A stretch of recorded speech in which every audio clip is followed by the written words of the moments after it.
Баршаңызға қайырлы күн. Сіздер мен Жуйсин Жана. Бүгін біздер осындай өте дәмді сырный шарики дайындап үйренетін боламыз.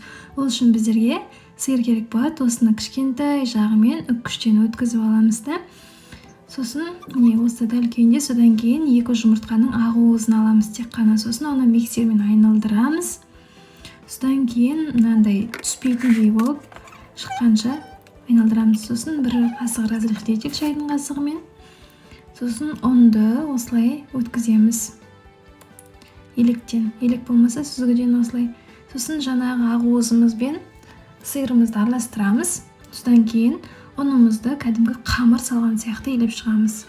Міне, илеп болдық, осындай қамыр шығады. Содан кейін осыдан кішкентай дөңгелектер жасайтын боламыз, шариктер.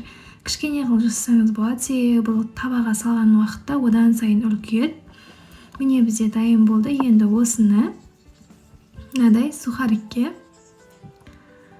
айналдырып аламыз. Панировочный сухариға айналдырып аламыз да пісіреміз.